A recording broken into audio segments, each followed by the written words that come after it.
On tonight's episode of the CHGO Cubs Related Podcast, the Cubs drop a tight series at home against the Giants, but they head to New York to play the Mets, and they are bringing top pitching prospect Cade Horton with them. We'll talk about that and more on tonight's episode of the CHGO Cubs Related Podcast.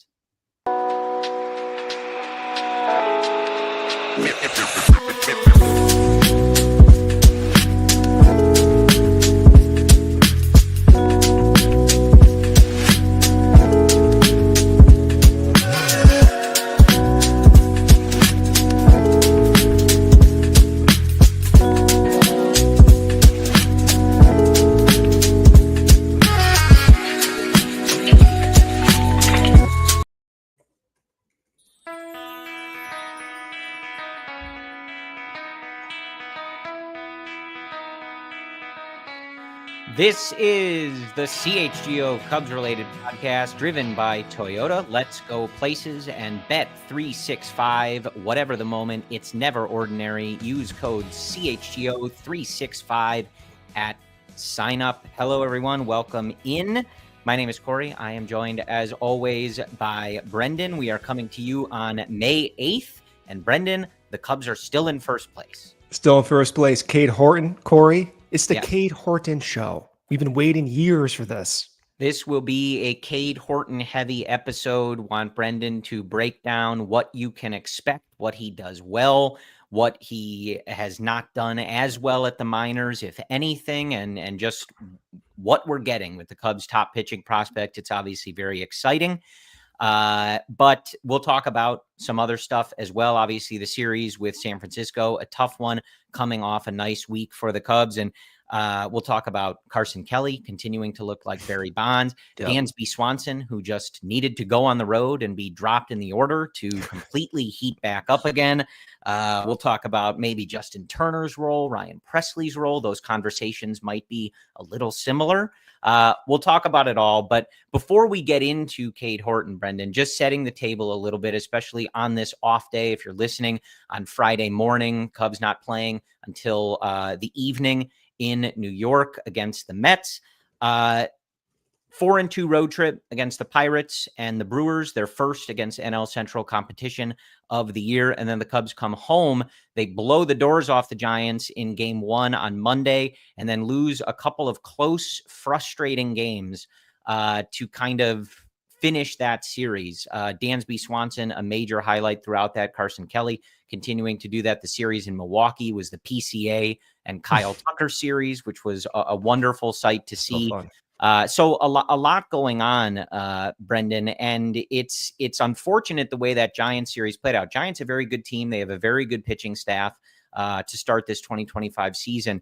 But it felt like had they come back in that game on Tuesday and they walk it off in the 10th inning, that would have been one of those nights on Cubs Twitter where everybody's getting a little carried away with themselves. That was a signature win that they let kind of slip out of their hands, and then they dropped the finale. Still in great shape, though. The getting away has already happened. Seeing PCA continue to do this. You have Cade Horton making his debut this weekend. They're still in great shape. The bullpen's coming together despite Presley not showing his best form. And despite injuries with Steele and Shota, you still feel good about this team. So I'm getting carried away. I'm starting to believe more in the depth of this team. And despite all of these small hiccups, it seems like they're just little tiny obstacles in their way. And that's the best feeling to have. And then when you have Barry Bonds Jr. and Carson Kelly, you don't need anyone else. You know, maybe you should extend Carson Kelly in addition to extending Kyle Tucker. In that priority order, right? Yeah. So look, it's been a very tough schedule. I know I'm sure some people are kind of tired of hearing about that, but it has been a tough schedule. Cubs are 22-16. They have a 3-game lead in the division in first place. There's worse places to be.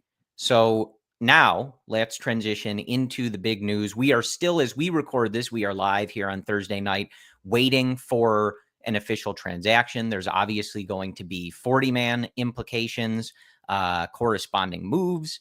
And we need to hear from Craig Counsell probably on Friday when he meets the media in New York on what actually is going on here. But the tweet made the rounds earlier on Thursday afternoon from Tommy Birch of the Des Moines Register. Great work for the Iowa Cubs, that the Cubs are indeed going to be calling up Cade Horton, playing a little bit coy throughout the week, not naming a starter for Saturday, not saying what the move was going to be. Even after Chris Flexen pitched the other night, Craig Counsell still like kind of non-committal on what it would be. But we still don't know, Brendan, exactly what the role is going to be. Is he making that start on Saturday? I would certainly think so. What are the official moves? So keep posted on CHGO Cubs Twitter. Our guy Jared Willis should have those press releases when they come through. But Cubs top pitching prospect, Brendan, he is coming. We've been talking about it. We've been monitoring. Is he going deep into games? Is he throwing this many pitches? Is he holding his velo? And he's coming. He will be in the major leagues and pitching for the Chicago Cubs probably on Saturday. The first question everyone wants to know is, well, how long lasting will his role be? He's thrown 30 innings. Is he going to be called up? Is he even going to be sent back down? Is this a 1, 2, 3 start stint and then he goes back down? The answer is, I don't think we know. And I don't even think the coaching staff or front office has an idea of what's going to happen. I think truly it's one of those situations where if he pitches well, you figure out the innings. Yeah. And I had thought about this morning. What if he is on an innings limit? Is it 100 innings, 125? Do the Cubs value innings limits anymore? Do they have better markers of fatigue? Whatever it might be, we know given some of the shoulder injuries recently, it's not going to be 170 inning workload. There's just no way that happens unless he miraculously grows this stamina. It's not within his history, even dating back to college. So let's say he does only have 70 more innings, and that would total 100 innings. You can still work this out. That averages out to about 15 innings per month during the remainder of the season. That's about 2 to 3 starts per month. And if they don't want to use him, let's say once every 7 to 10 days, you can piggyback him. Have him go 3 innings, 4 innings, have Chris Flexen piggyback off him, have Drew Pomeranz piggyback off him, and so on. And this exact example is why Craig Counsell was hired, to deal with guys who are going to go through the developmental timeline. And it's why he had success in Milwaukee during those early Corbin Burns and Brandon Woodruff years. So the takeaway for me is he's here. The role is not etched out. And if he succeeds, naturally it's going to etch itself out. And I could very well see him never going back down to Iowa if he succeeds from day one. Yeah, as far as how that all looks, I wish I could provide the official answer, but I think nobody really knows. The people who work for the Cubs and have put his pitching plan together probably know. Cade Horton might know, but we do not know. And even what they tell us initially may not be exactly how it plays out. But what the Cubs are getting is a guy who so far in 2025 has a 1.24 ERA across 29 innings of work. That is 6 starts for Cade Horton. Overall in the minors, a 2.7 ERA and 36 starts, 151 innings dating back to 2023. Just nasty stuff. If you guys have seen, on just some of the highlights and stuff, his breaking stuff is absolutely filthy. He's ratcheted up what he can do with that fastball. I'm sure, Brendan, you're going to go into more detail on those two things.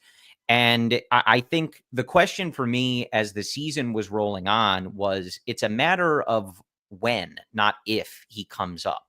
When you lost Justin Steele, there was that immediate urgency to all right, let's just go Cade Horton. But at the time, he was really only pitching barely into or past the 4th inning, with not really going dips.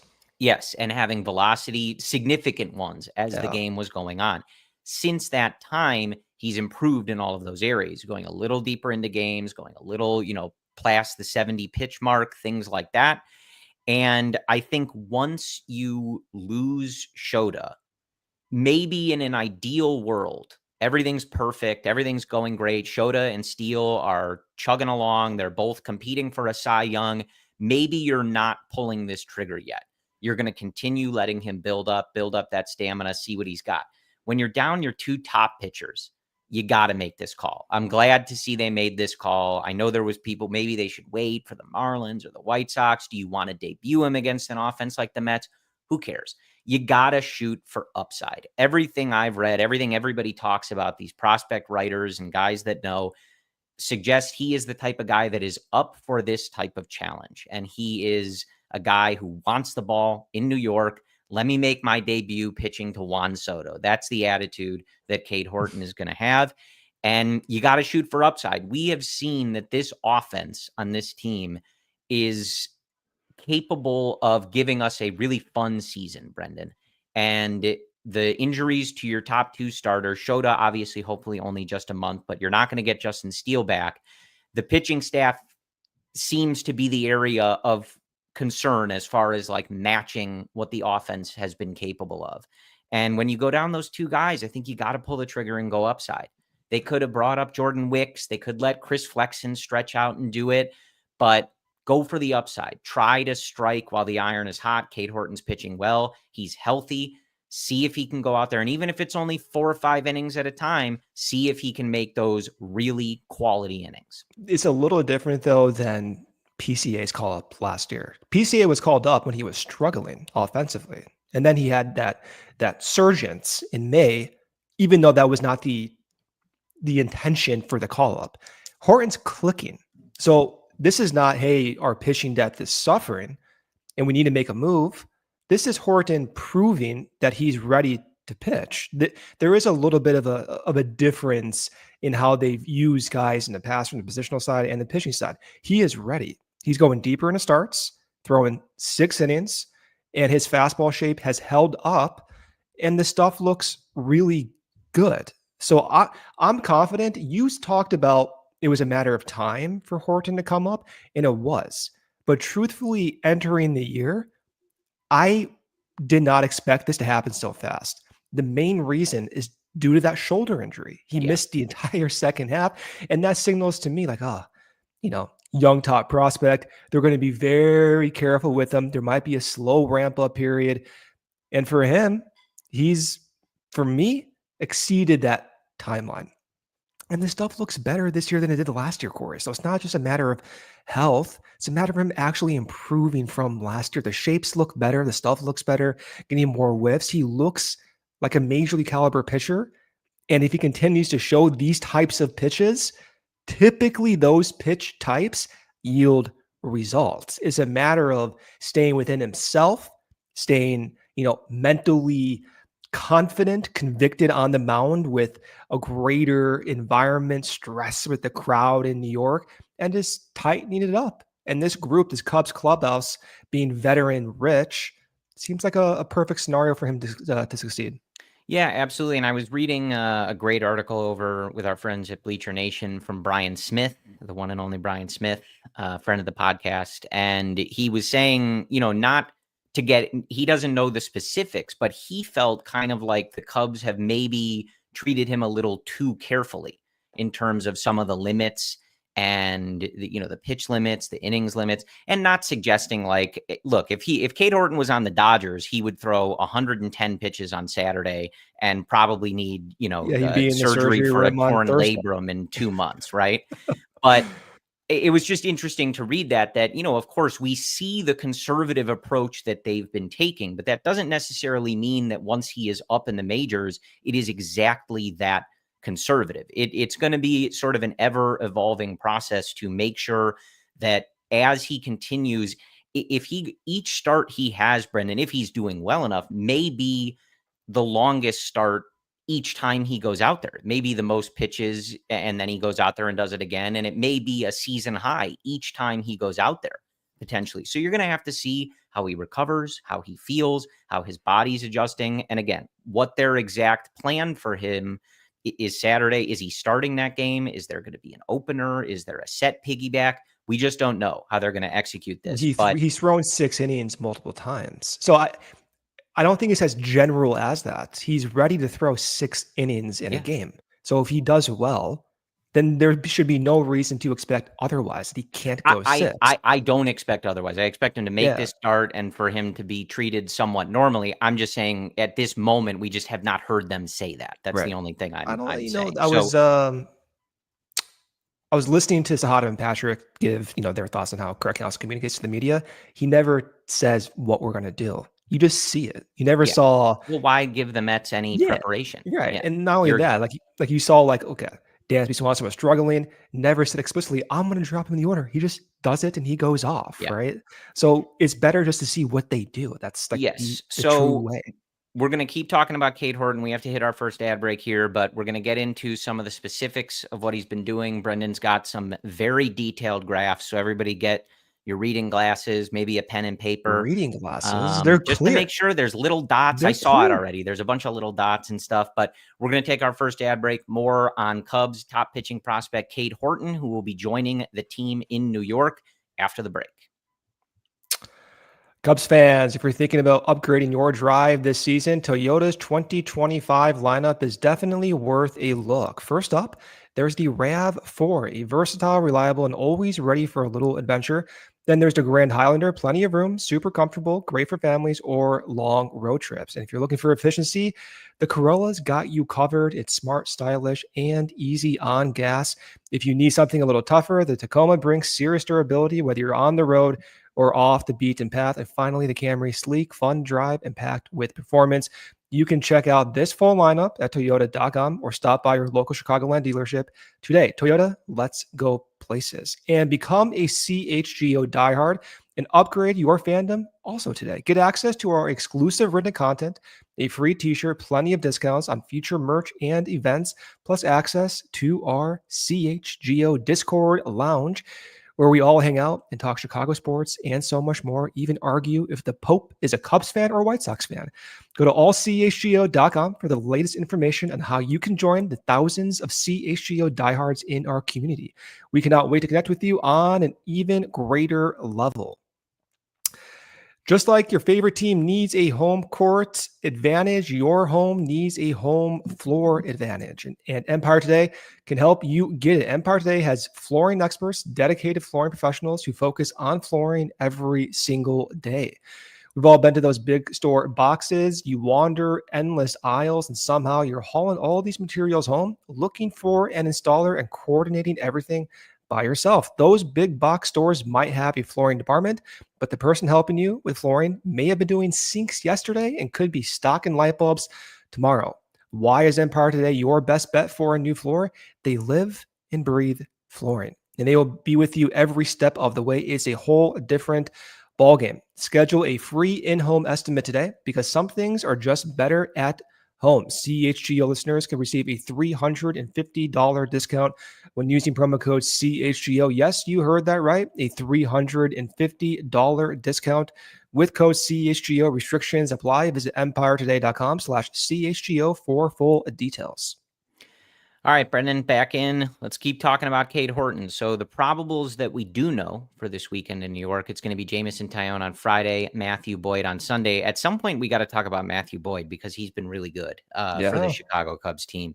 But we're going to keep talking about Cade Horton before we get to anything else.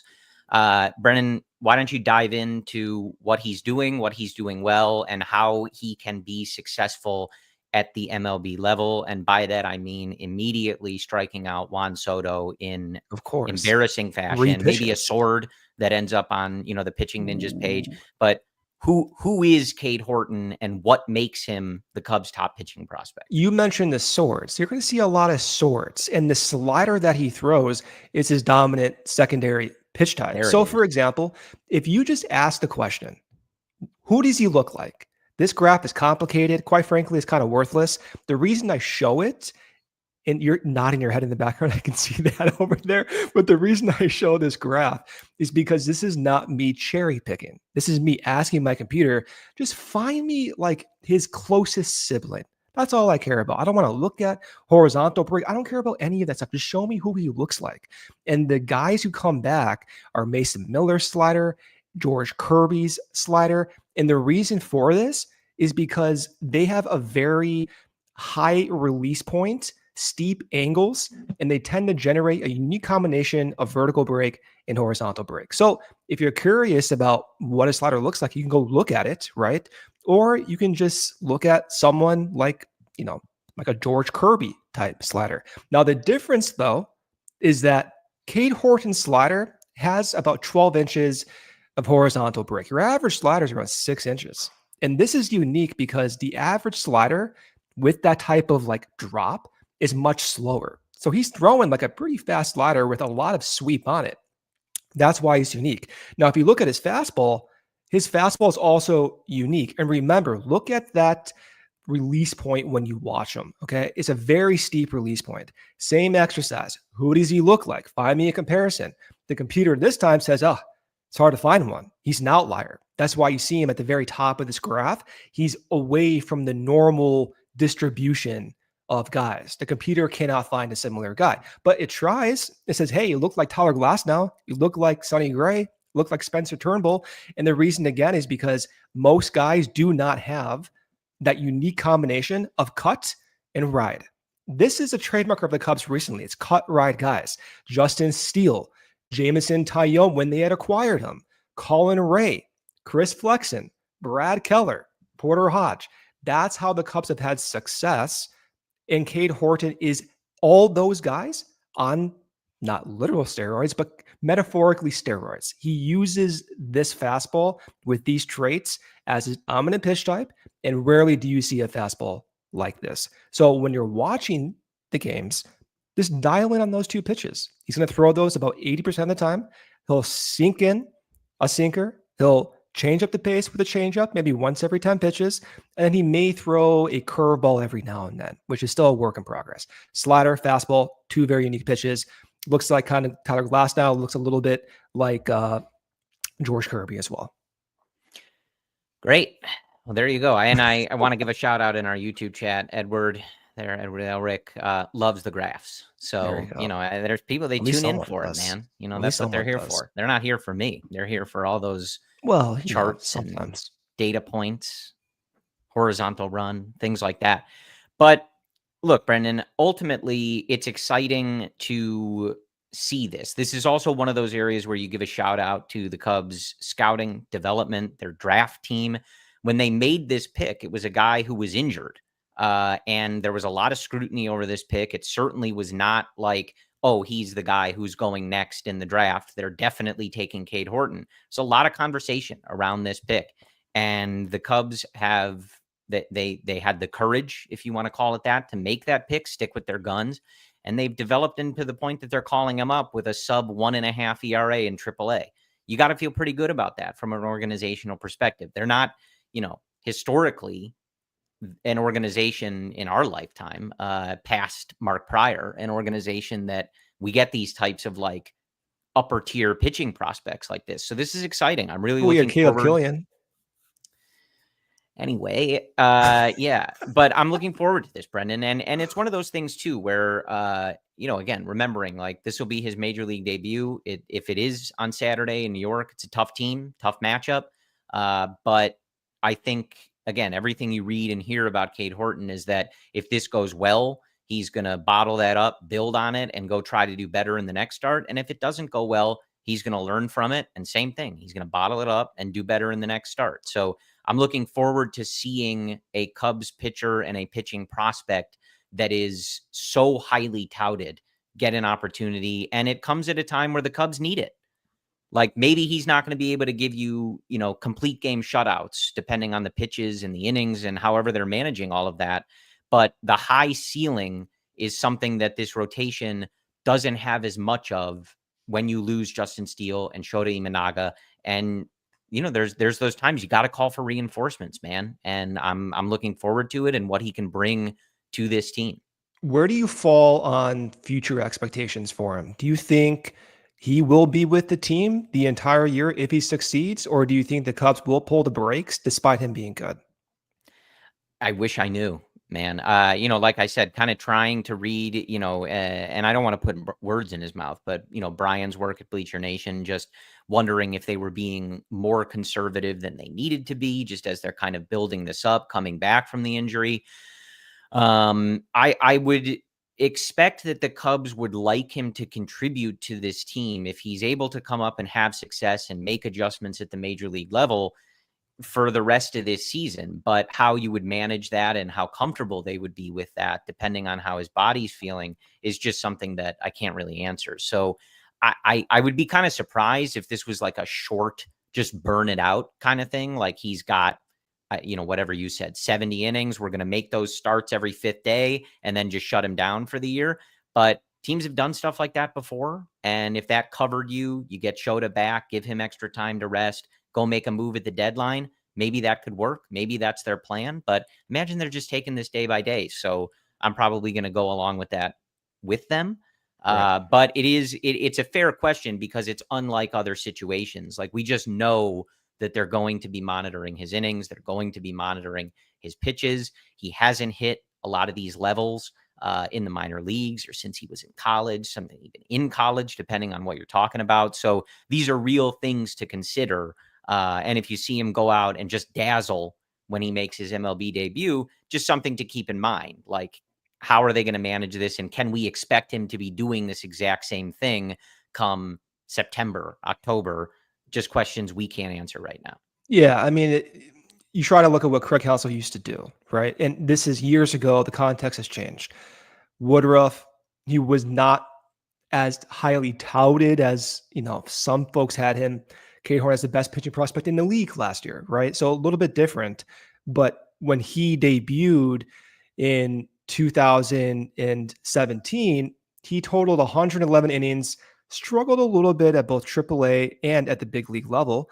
2018 was his year where he kind of settled in, had a strikeout rate of 10 per game, ERA of 3.6 at the big league level, but he still pitched only 4 starts in 2018, and he had 19 appearances. He started 17 games in AAA. So I'm not saying we're going to see a same type of scenario, but there was clearly some focus on limiting the innings, right? And if Cade Horton is successful, kind of like how Woodruff was in 2018, right?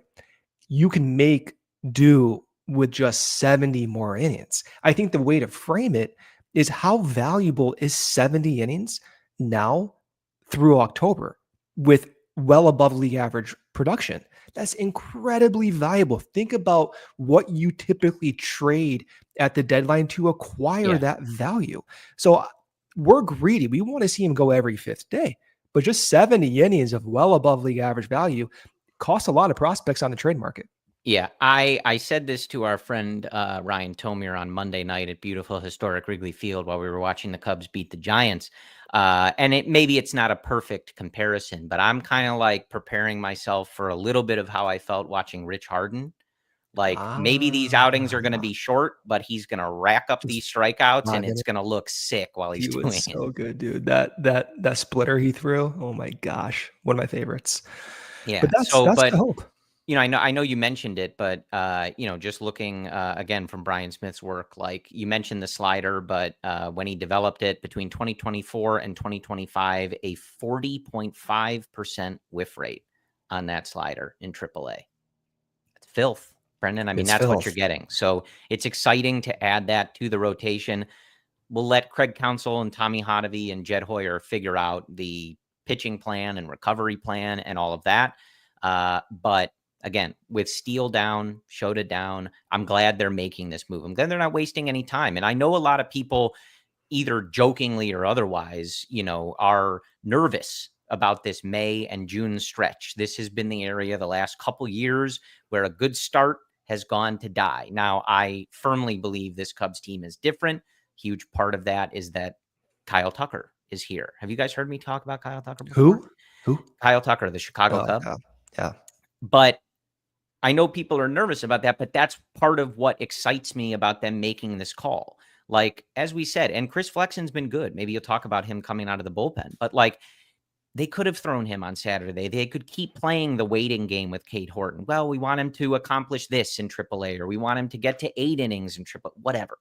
Pick whatever parameter you want. I'm glad they're kind of saying, you know what? We're in first place. We're playing well. We got dealt a bad hand in a way with how it's playing out with the top of a rotation. We're going for it. We're bringing the guy up, and we're going to try to see if we can get that high outcome and just that, maximum intensity here for when he comes up. And you don't know how healthy he'll be. If you're going to not waste, but if you're going to use his bullets, use it at the big league level, All right, let's take our second ad break here. Come back around. Much more to talk about, but break here from our sponsor, Shady Rays.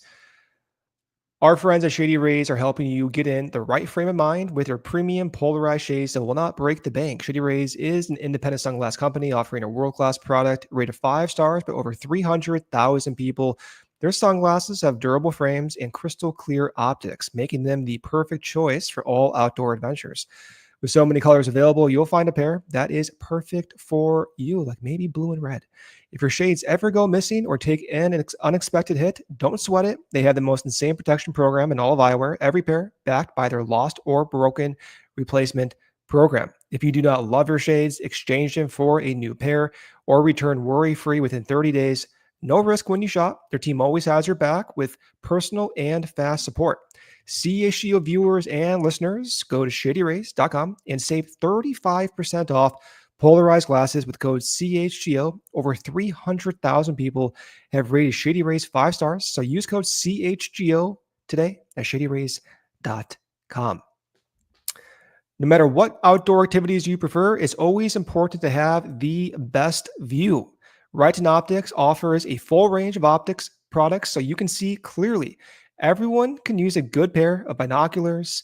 Let's say you're sitting in the bleachers. You want to see PCA, hit a triple down the right field line. Get those binoculars out. Got to go fast. Got to go very fast. We'll be at third base before you know it. Right Optics has been around for over a decade. Every product receives a full quality control inspection. They have the Right Promise unlimited lifetime warranty, which not only covers defects, but also accidental damage from drops. Quality products that you can trust. Check out the full line of Righton products today at rightonoptics.com/CHGO. That's RITON optics.com/CHGO. All right, Brendan. So first 30 minutes was mostly Cade Horton, and I think that's deserved. It's a big deal. There's a lot of hype. I can't wait for that first start. I know they like to do this on the road, and maybe that's not why they made the decision, but I'm hyped. That first start at Wrigley Field is going to be electric when he gets out there. The vibes are going to be pretty high. But want to switch to other areas of the team. Again, the Cubs dropped that tough series against the Giants. And, enough to talk about there. I want to start, Brendan, last 15 games for one Dansby Swanson, who, by the way, congratulations, is expecting his first child with his wife, Mallory. 948 OPS in those last 15 games, Brendan. They went on the road. Craig Counsell dropped him in the lineup. Happy learned how to putt. I mean, there you go. He's just back. And I know, I think we talked about him last week, and you showed that graph of his kind of like rolling exit velocity. He started the season hitting the ball really hard, but not really getting results. Then went into a valley. Strikeout rate went up, and not hitting the ball as hard, and looked really good. Again, starting in that Pittsburgh series on the road, continuing it in Milwaukee, and having clients there. All told, we have talked a lot about him being the guy the Cubs signed. I know some people maybe had a different view of what they were getting, and they look at the big number and the shortstops that he was compared to. But Dansby Swanson has always been an elite defensive shortstop, a solid base runner, and a slightly above average hitter at the plate, sometimes a little bit below. That's just who he is. And so those inconsistencies and kind of ebbs and flows in his overall production, that's what, if he's a 101 WRC plus kind of guy, that's what that looks like. There's going to be stretches where they're great, and there's going to be stretches where they look bad. But overall, nice to see him pick up those numbers. And again, the Kyle Tucker effect, isn't it nice that we can enjoy this kind of resurgence for Dansby? He's doing it at the bottom of the lineup. I saw the other night on Marquee. I don't know if it's updated since. The Chicago Cubs led baseball, at least earlier this week, in RBI from their 7, 8, 9 spot. Brendan, we pray for times like this. In years past, the Cubs had the worst 7, 8, 9 in baseball. Some of the worst players below replacement level, just garbage. And this year they lead baseball, or they did, or they're close, in runs batted in from those positions, it's so important and takes the burden off those top guys. But Dansby Swanson lately has been a big reason for that. Big reason. When we look at those numbers too, we talked about it. The year started, his expected numbers were better than what the actual output was. But regardless, the traits that caught my attention was just how hard he was hitting the baseball. And again, we talk about this, but the exit velo from the brief stretches he had from a week-to-week basis was higher than what we typically saw last year at any point. So that was why I thought to myself, okay, well, he's struggling not because he can't hit the ball hard. And he already showed for about 3 weeks a pretty good approach. So he's hitting the ball hard. He's already shown, as of like 3 weeks ago, a good approach. It's baseball. Baseball is a stupid sport. This stuff happens. Guys go through slumps. All it took was 1 week. He went from a 70 WRC plus guy, literally 7 days later, to a 100 WRC plus guy. That's just how the game works. And for veterans like Dansby, who are showing the same, if not better, athleticism from a year-to-year basis, you just kind of have to trust it at this point. He's already within career range of his offense. The defense value is right there as well. He's likely going to end the year 3, 4, 5 wins and making exactly what he deserves. Same guy as always. Yeah. Same guy as always. Wanted to talk about him a little bit. Obviously, just a shout out. He's been playing a lot better, which is great. And I do just want to offer, I do want to ask you, your thoughts. That game on Tuesday, again, like I said, it felt like the Cubs felt like one of those games. The Giants just get off to a good start. The Cubs played some sloppy defense in the beginning of that game that led to some of those runs.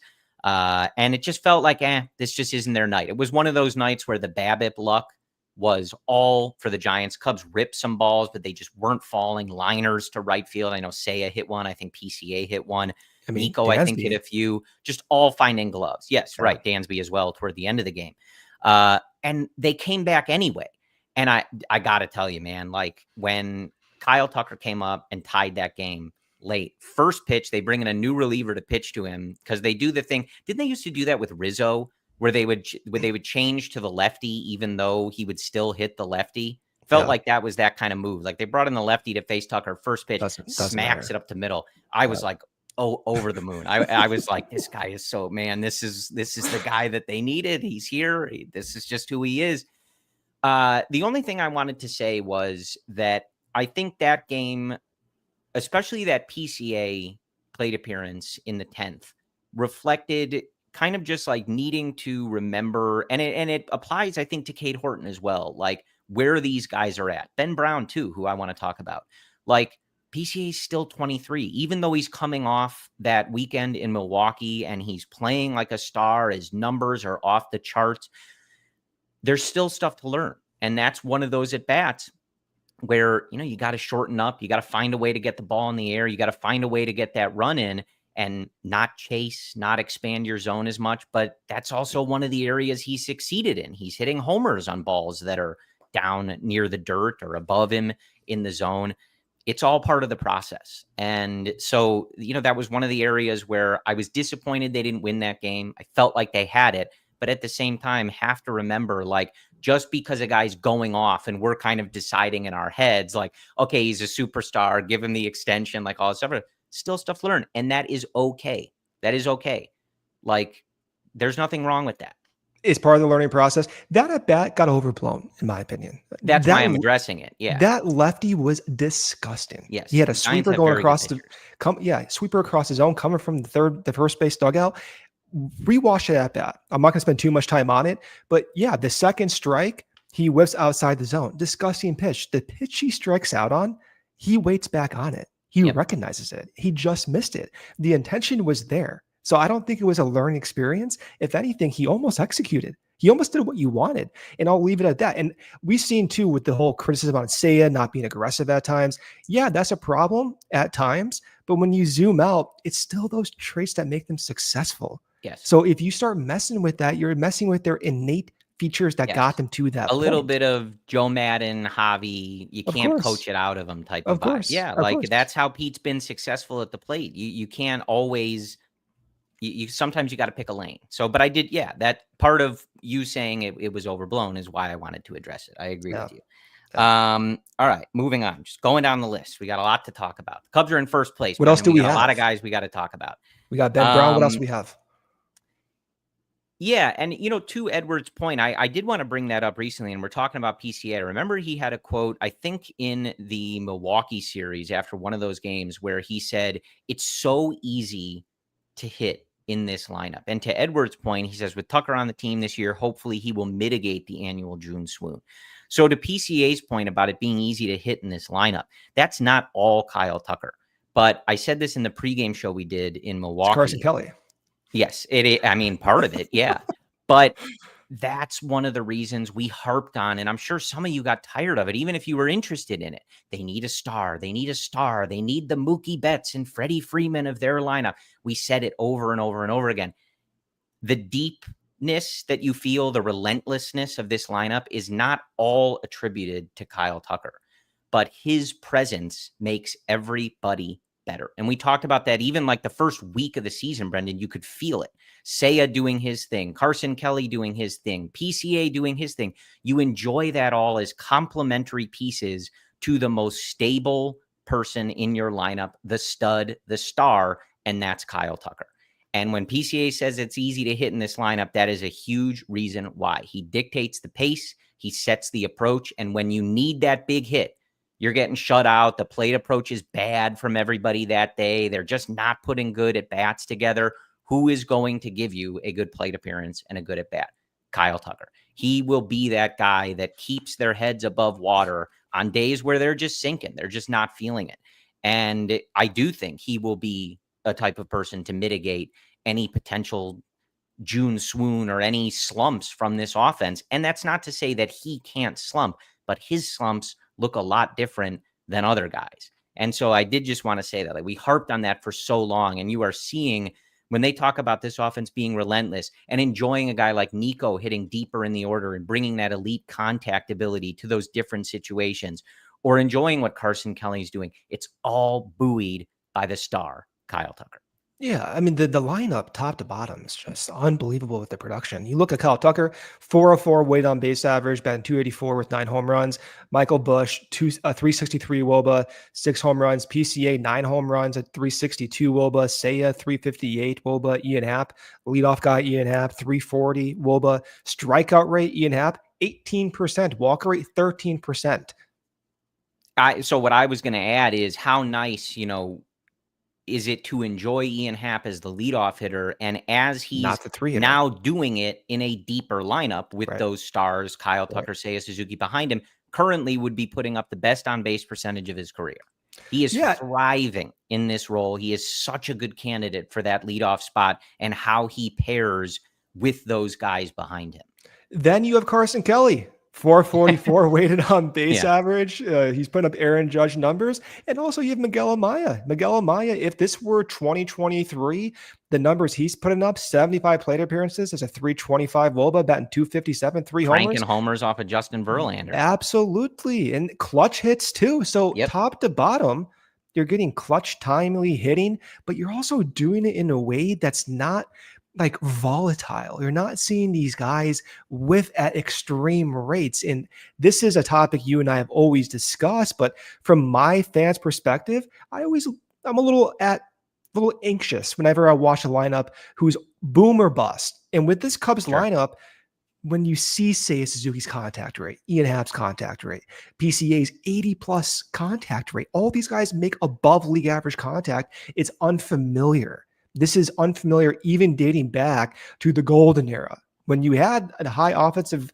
lineup, but you had Javi Baez, within that sub or greater than 30% rates. It is a different feel to it, and it's very fun to watch. It is very fun to watch. I mean, even late in that game, I think on Tuesday against the Giants, the Giants bullpen, they bring those 3 guys in. They're ready to shut the game down. Great work. Like not every plate appearance, not every at bat, but like getting back in that game, taking walks when the closer came in and was a little wild. Reminding me of 2016 at NLDS in Game 4. Taking the stuff that the pitching staff is giving you, and that is something that has been so frustrating from this team for the last couple of years. You see those pitchers that are living outside the zone and they be chasing, and or they're living on the outside of the zone and you're not going the other way with pitches and things like that. It just felt, even from a fan's perspective, sitting on the couch, like, man, they are just like, not to play like armchair hitting coach, but like they are just not taking what this pitcher is giving them. Yeah. Like they are giving into what the pitcher is giving them. And this offense just feels different. This offense feels like if this pitcher's not in the zone, we're not going to bite. We're going to let you live out of the zone. It's the big hits too. You mentioned it earlier. Ian Happ batting leadoff, Dansby Swanson batting eighth. They were your 3-4 hitters for a large majority of the past several seasons. Yeah. And they're quality hitters. They're league average to above league average guys. But when we look at hitters who are 30-plus homer guys in Seiya, in Kyle Tucker, in Carson Kelly now maybe, in PCA now maybe, right? It's different because that little bit of a power boost in the middle, it does play up. And one last point about just the ease with which you can hit in this lineup. The reason is their starters are out of the game. They're forcing the bullpen guys out of the game. When you get to the 7th, 8th, and 9 hitters, guess what? You're facing their least effective pitchers because 1, 2, 3, 4, 5 is just going insane and pushing them out. So it actually gives the bottom of the order a more favorable opportunity to get base hits. And that amplifies. The confidence amplifies, especially for young guys or even veterans like Dansby who need to get out of that funk. Yeah. So we talked about Carson Kelly last week. I don't know if you have anything to add. And then he's the best hitter in the league. Quite honestly. It's really unbelievable, Brendan. It's unbelievable. And we talked about it. I think I mentioned to you, but it sounded like Boog said on the broadcast the other day that he showed your tweet to Carson Kelly. I hope so. He didn't say that it was Brendan's, but he was describing it. And I'm like, I'm pretty sure that was Brendan's video, which is amazing. Like the idea of Carson Kelly getting a text from Boog and it's your trash post from Twitter. Like it's amazing. Like that's just really amazing. It's one of my favorite videos I've ever made. But I don't know. I don't know what else to say. I mean, it is at the point, Brendan, that in that game the other night, Craig Counsell pinch hit another right-handed catcher so that Carson Kelly could bat. I mean, it's amazing. It's amazing. I don't know what to think about Carson Kelly. I don't know what the regression will be, right? That's the crazy part about this. Of course, he's not going to be a 250 WRC plus guy. That's greater than MVP output, right? Out him if you want. Yeah, but the question is, well, where's he going to end up? And I don't even know. Yeah. That's the crazy part about this. It's so extreme. It's such a drastic transformation. The highest walk rate in his career prior to what he's doing right now was around 13%. It's about 21% right now. 10.5% would be sort of by far the lowest K rate of his career. He's only rocking a 300 BABIP. So it's not like he has some extremely high BABIP that it's like, oh yeah, he's getting a bunch of, like when Cody Bellinger had that one year, he was getting a bunch of like duck snorts to fall in the outfield. Right. That's not what's happening here. He's mashing the ball. We pointed it out. He's not chasing. He's making extreme contact in the zone, and he's hitting the ball hard in the air. Again, he can't possibly just all of a sudden be this good. It would be amazing if he was. But as you said, like, it's not something that you look at and immediately go, oh, yeah, this is like total luck. He's going to be terrible. Like, he's clearly made some changes to his approach, and he may be a really valuable bat for the Cubs here. He's also a good catcher too. That's the funny part about this. He's not just this slugging hitter who has to be behind the dish. He's great at receiving. He's great at the knowledge of pitching and calling games and gets the credit he deserves. And watching his interviews after the game, or even dating back to spring, the guy breathes baseball. That you can tell his teammates love him. And I forgot, I'll be honest, I complained about the 2-year deal. I swear to God I did. You did. I'm like, what are they doing? Another $6 million guy, 2-year deal for a catcher? Did we not just do this with Tucker Barnhart? I'm an idiot. I'm the dumbest person ever. Correct. I was floored. Sarah, clip that. Sure, go for it. I was floored when I saw, oh my God, he's under contract for next season. I forgot about that. And then you reminded me, yeah, you actually complained about this 3 months ago. So I certainly didn't think we were going to get this, but my position at the time was like, he's a backup Oh, shut catcher. up, Like, dude. fine. Shut up. It is. I'm on record of that. Oh my gosh. No. Anyway, There was it's the it's a contract very wasn't even released at that exciting. time. It's a very exciting development, and it's an even more exciting one that, Miguel Amaya is putting together a really nice season as well to continue where he's been at. Like, so the fact that we're debating like which catcher should be like handling this, and the answer so far is like resoundingly Carson Kelly because he's going off. That's a really great situation and pairs well with what I said. Now, obviously, he's moved up in the order, but Amaya usually hitting lower. That's been a big key to those bottoms of the order. And we talked about it in the offseason. Like, they did go out and get Kyle Tucker, but need to clean up that bottom of the roster, need to be getting some production from those guys and the 7, 8, 9 spots. And they've done that in some ways. Last 10 minutes, though, that takes us to a couple spots on the roster that they have not gotten that. Do you want to start with Justin Turner, or do you want to start with Ryan Presley? It's up to you. Ryan Presley, we can talk about other bullpen guys. Justin Turner, kind of in a vacuum. Let's do a quick 2-minute segment, Justin Turner. Then Sure. We have Ryan Presley and other bullpen stuff. So yeah, I mean, I'll lead off. Justin Turner, no extra base hits. That's all I need to know. He's not slugging. Yeah, bats at times do look okay. He's seeing the pitch as well. He's making contact, maybe too much contact. Had that RBI hit in the first game against the Giants, right? And a clutch performance. So it's not necessarily ugly. It's just significantly underwhelming. And quite frankly, not acceptable. And I get the whole argument, oh, he's a great clubhouse guy. Guys are learning from him. Yeah, I get that. But there is a balance when you're below replacement level. What is the value of mentorship when you're costing significant runs to your team where you may need the 1, 2, 3 extra wins by the end of the year? I don't know the answer to that, but I do expect if he continues to perform this poorly going into June, there's no way he'll be on the team. But at the same time, I would not be surprised if there's a little bit of an increase between now and then. Yeah, I mean, we'll see. As I said last time, like I wouldn't have any problem if they moved on now. I liked the signing. He had a good second half last year. Was good against both hands of pitches. No, he brings the veteran presence. And I, really I thought he could spell Michael Busch, play occasionally, put up slightly above league average offensive numbers, and that would be fine. But he's not showing that. His strikeout rate is pretty significantly would be the worst of his career right now. As you said, he doesn't have any. But he's making contact. It's any weird. Extra base hits. It's just weird. It's just not what the Cubs expected. So yeah. I don't know how quickly they'll make that move because, as I said last week, like they obviously had a vision for how they wanted this to work out. And I don't know how quickly they'll want to give up on that in the event that they think it's still in there.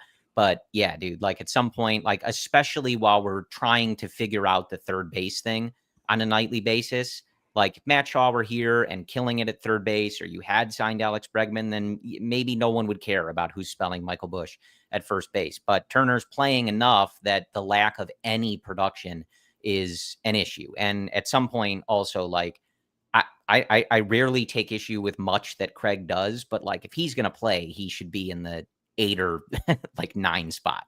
Some of these games where he's in the 4 or 5 spot or even pitch hitting there, it's like, I'm not seeing what you're seeing. Came through with the hit the other night, but it's clearly reaching an inflection point. It did for Yan Gomes last year too. Remember how all the pitchers talk glowingly about Yan Gomes, clubhouse guy, veteran guy? They moved on, right? So there is a threshold that's just too much for the front office. And again, I appreciate the clubhouse stuff. I think it's extremely valuable, and that's part of what I said when they signed him.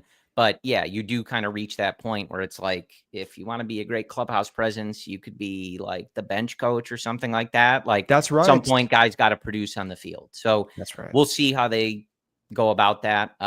Do want to talk about Ryan Presley, though. We'll see what the Cubs do. Don't know if maybe he'll be one of these moves when Cade Horton comes up. No, he had his knee drained. Maybe they kind of use that one as like, hey, they got to go figure that out. Maybe he's hurt because of it. Who knows? He had a nice stretch, as I mentioned, I think a couple episodes ago. I think he had gone like 12 straight outings without giving up a run, but you responded that the peripherals still didn't look good. And the question, I think, is how they go from here. I think it's too aggressive for a guy that had given you, he had gotten outs for you over a long stretch. I think it's too quick after that horrible, wretched, that was like the worst outing I've ever seen. It was. At Wrigley Field. But to DFA him or move on. They traded for him. He had gotten you through a handful of outings without, any issues. And as we've seen, Brendan, like the Cubs have brought up pitchers, but that hasn't been the case. So there is value, even if you're doing it in an ugly way. You're not getting whiffs, or it's a lot of liners right at someone, hard ground balls, things like that. The Cubs have shuffled through pitchers that haven't been able to do that. They're completely non-competitive, walking everybody, and they can't even put together 1 or 2 outings at all where they're getting out. So there is value in that. The clear conclusion, though, if he's still here or if they deal with an injury, whatever, he can't be pitching in high leverage. Porter Hodge is already your highest leverage guy. That's how Craig uses him. Julian Merriweather and Ryan Presley are right there next in terms of like the leverage they're entering these games in. But if you can't miss bats at all, you can't pitch in high leverage. We talked about this. It's much less of an extreme, but with someone like Adbert Alzolay, right? Even when he was at his best, you and I would say, well, if they make the playoffs, I don't think he can be your closer because you got to get whiffs. He's like a really strong 7th or 8th inning guy. Yeah. But those absolute highest leverage, you have to get swing and miss. This wasn't unlucky from Ryan Presley, but the key with not getting whiffs is that it opens you up to the unlucky ones. Bleeders through the infield, squibs in the outfield, et cetera, et cetera. If you can't strike guys out, you can't pitch in high leverage. And right now, Ryan Presley has not shown any ability to do that. No, and the stuff isn't really a significant drop-off either. So that's where there's uneasiness and trying to understand why he's having this poor performance. Some of the fastball location is a little bit lower in bulk from what you saw last year, but the stuff actually looks okay. I'm actually surprised he's not getting more whiffs. The command, though, is a problem, right? There are times where, whether it be the sequencing or what have you, but guys are swinging less at pitches inside the zone and they're making more contact on pitches both inside and outside the zone. It's just weird dynamic. I think he just might be injured. And if he continues to have this poor performance, then you move on. But I do believe the situation is a little bit different than past guys because the stuff is still, it's not bad. It's not great, but it should be at least serviceable, I think, if he's healthy and able to command. You may need that. Yeah. I'm asking for 5th or 6th inning production. Yes, that's all I'm asking for. You need serviceable. It's definitely a question of like, he should not be your closer. He should not be coming in with the bases loaded. And look, like that, the extra innings thing, it's a nightmare for guys that can't get swing and miss. Guys are already in scoring position. If you can't get swing and miss, there's almost no way to prevent them from not getting to third and getting in, or at least it being really easy for the other team's offense to do that against you. So it's just not going to work. And you have guys pushing up that ladder where, like, at this point, you'd rather see Porter Hodge. You'd rather see Julian Merriweather. You'd rather see Daniel Palencia in his 1.7 ERA. You'd rather see Brad Keller, who's been great. So in these last couple minutes on that note, just want to ask you, like, we've seen a lot of these guys, Chris Flexen, Drew Pomeranz. Like, what do you think about some of these guys? How are you kind of viewing this bullpen hierarchy? For me, game on the line, I'm going Porter Hodge first, and I'm going Brad Keller second. I don't know how you're lining things up, but just curious your thoughts on the good guys in this bullpen. I'm right there with you. Porter Hodge, to back it up. If there's a left-handed dominant part of the lineup, I might be trending towards Teobar, Merriweather, and even Pomeranz. It depends. If it's a lefty situation, let's say in the 7th or 8th inning, I might go with like Teobar or Pomeranz. And then if it's a lefty situation, let's say in the 8th or 9th, I might go Merriweather just because he has that tight slider. If it's righty, then I'm going to go probably Hodge with the sweeper. And I think it'll just be contextual. I really do. Regardless, the bullpen is kind of working itself out, but it's in a position where by June and July, you are going to need that heavy whiff guy.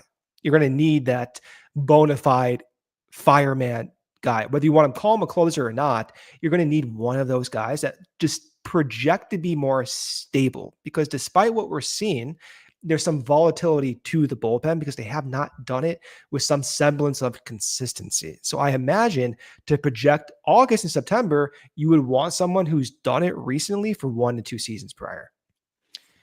Yeah. But I do give a lot of credit. I'm very intrigued, and excited, I think, by how the Cubs have been bringing these guys up, bringing these guys into the organization, playing around with them. And I mean, the Pomeranz thing, just 10 seconds, fastball, curveball, exactly the same as it looked in 2021. He even said it himself. He feels exactly the same as he did from 4 years ago. I'm starting to think, okay, if you're healthy, you're throwing that curveball, that whiff rate, it's like a 30% whiff rate. That is going to play up if he's healthy. Yep. So definitely an evolving process, but I think the Cubs have done a really nice job of it. And, they'll continue to need to, but it's good to see some of those early returns on these guys that they brought in and are trying out in these roles. Because as you can see, they brought Ryan Pressly over. They made the trade. He said, I want to be the closer if I'm going to agree to this trade. And it looks like the Cubs are needing to make a different decision, or at least be evolving in that thinking. And that's where it's so important that you've gotten success out of someone like Brad Keller, that you can even think about putting him into higher leverage and using him in those situations. So a good job all around. So the CHGO Cubs crew will be back with you on Sunday after the finale here. I don't believe I will be on that show, but want to give a shout out, happy Mother's Day, to my mom, who certainly is still listening, even at this very late portion of the podcast. You called the Justin Turner thing. She was not happy about it, and she was damn right. And that is her Mother's Day gift. But the crew will be back with you on Sunday after the finale with the New York Mets. Enjoy Cade Horton's debut. Brendan and I will talk to you again next Thursday. And as always, go Cubs. We all silly like the mayor.